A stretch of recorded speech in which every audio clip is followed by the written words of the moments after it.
পৃথিবীর প্রতিটা দেশেই তার নিজস্ব নিয়মকানুন আর সাজার পদ্ধতি রয়েছে। তাই এক দেশের অধিবাসীর কাছে অন্য দেশের নিয়মকানুন অদ্ভুত লাগাটা একটা স্বাভাবিক ব্যাপার। কিন্তু পৃথিবীতে এমন একটি দেশ রয়েছে যার বিধিনিয়ম আর অপরাধের শাস্তিদণ্ড যে কোনো দেশের নাগরিকদের হতবাক করে দেয়। আশা করি ইতিমধ্যে বুঝতে পেরেছেন আমি এখানে কোন দেশের নিয়মকানুন সম্পর্কে কথা বলছি। সবথেকে কঠিন আইনের জন্য গোটা বিশ্বের কাছে চর্চিত দেশ সৌদি আরব। প্রকাশ্য বেত্রাঘাত। সৌদি আরবের লিগ্যাল সিস্টেম ইসলামিক আইনের ব্যাখ্যার উপর ভিত্তি করে প্রতিষ্ঠিত।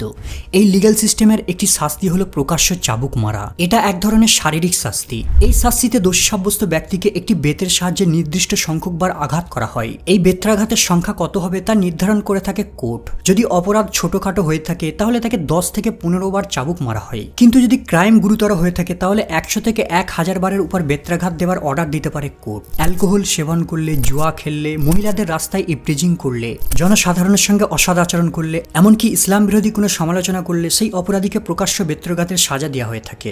2012 সালে রাইব বিন মোহাম্মদ বাদাই নামের এক আরবিয়ান নাগরিককে গ্রেপ্তার করা হয়।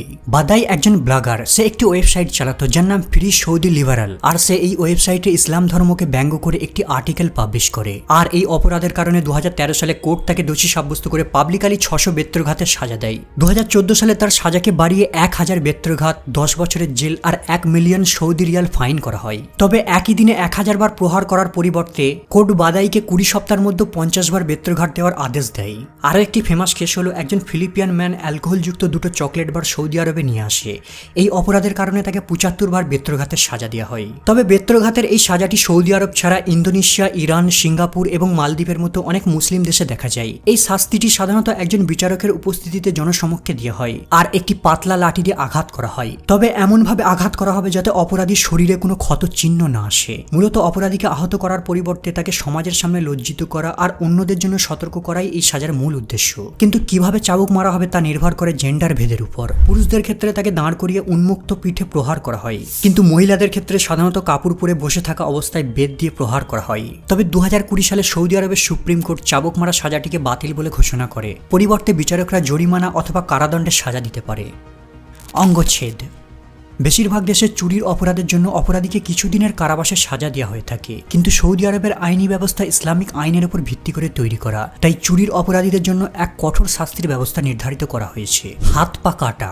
যদি কোনো ব্যক্তিকে চুরির অপরাধে গ্রেপ্তার করা হয় তাহলে প্রথমে তার নামে আদালতে মামলা করা হয়। তবে সব চুরির জন্য সাজা দেওয়া হয় না। চুরি করা আইটেমের একটা নির্দিষ্ট ভ্যালু থাকতে হবে। কিন্তু যদি ব্যক্তি ক্ষুধার পরিজনে খাবার চুরি করে তাহলে তার সাজা দেওয়া হয় না। স্পষ্ট প্রমাণের ভিত্তিতে যদি ব্যক্তিকে অপরাধী বলে ঘোষণা করা হয় তাহলে অপরাধীকে পাবলিক প্লেসে নিয়ে যাওয়া হবে।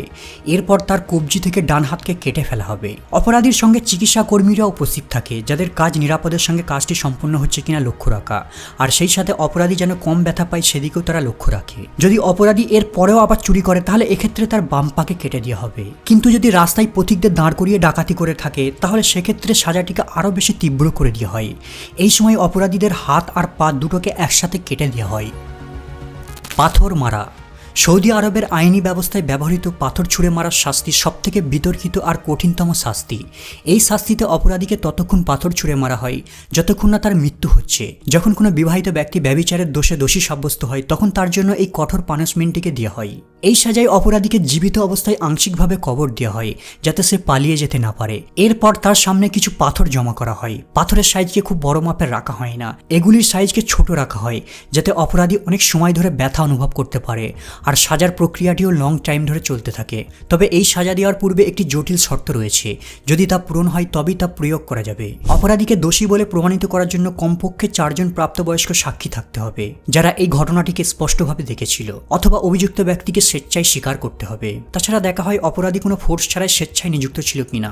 যদিও এই ধরনের শাস্তি খুবই বিরল। 1981 সাল থেকে 1992 সালের মধ্যে পাথর মারার শাস্তি 4 বার দেখা গেছে।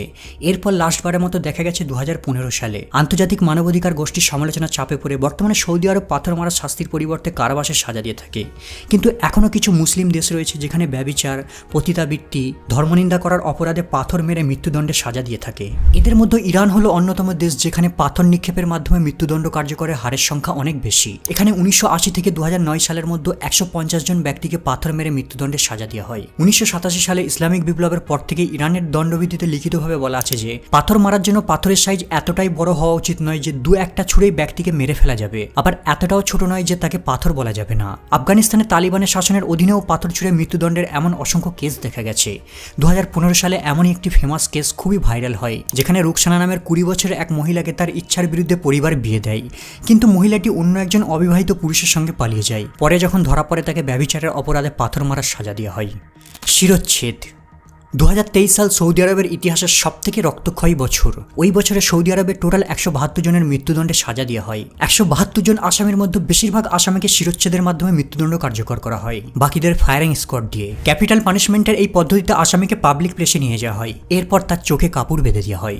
এই জায়গাটি একটি বড় ফাঁকা মাঠ হয়ে থাকে, আর এই মাঠে অসংখ্য দর্শক ভিড় করে থাকে। এরপর একজন জাল্লাদ একটি লম্বা ধারালো তলোয়ার দিয়ে এক কোপে কয়েদির দেহ থেকে মাথাকে পৃথক করে দেয়। দৃশ্যটি এতই ভয়ানক হয়ে থাকে যে দর্শকদের দেখা মাত্রই ভয়ে হার্টবিট বেড়ে যায়, আবার অনেকে সেন্সলেসও হয়ে যায়। ধর্ষণের অপরাধীদের একটি বড় ক্রেনের সাহায্যে মৃত্যুর পর তার দেহকে রাস্তার সামনে টাঙিয়ে রাখা হয়। টেররিস্ট আর ডাকাতদের দেহকে কুরিশ ফায়ার মতো একটি পোস্টে বেঁধে রাস্তার সামনে ঝুলিয়ে রাখা হয়। সৌদি আরবে এভাবে পাবলিক প্লেসে সাজা দেওয়ার একটাই উদ্দেশ্য, যাতে দর্শকরা ভুলেও ভবিষ্যতে এমন ধরনের অপরাধ করার সাহস না পায়। যখন কোনো অপরাধী ড্রাগস পাচার, ধর্ষণ, খুন, রাষ্ট্রের বিরুদ্ধাচরণ, সন্ত্রাসমূলক অ্যাক্টিভিটি, অস্ত্র দ্বারা ডাকাতি করে থাকে, তাদেরকে এমনভাবে জনসমক্ষে নিয়ে গিয়ে শিরচ্ছেদ করে দেওয়া হয়। কিন্তু যদি কোনো ক্রিমিনাল টেরোরিজম অ্যাক্টিভিটির সঙ্গে যুক্ত থাকে, স্পেশালি হাই প্রোফাইল কেসগুলির সঙ্গে যুক্ত থাকে, তাদেরকে ফায়ারিং স্কোয়াড দিয়ে ক্লোজ রেঞ্জ থেকে শুট করে দেওয়া হয়।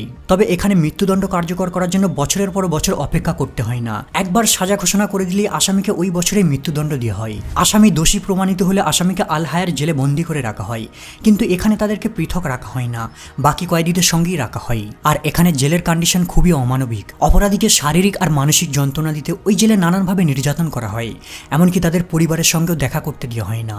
বন্ধুরা, যদি জানতে চান কিভাবে জাপানে মৃত্যুদণ্ড কার্যকর করা হয়, তাহলে চ্যানেলের এই ভিডিওটা দেখতে পারেন। আজ এই পর্যন্ত আপাতত বিদায় নিলাম, দেখা হবে আবার পরের এপিসোডে।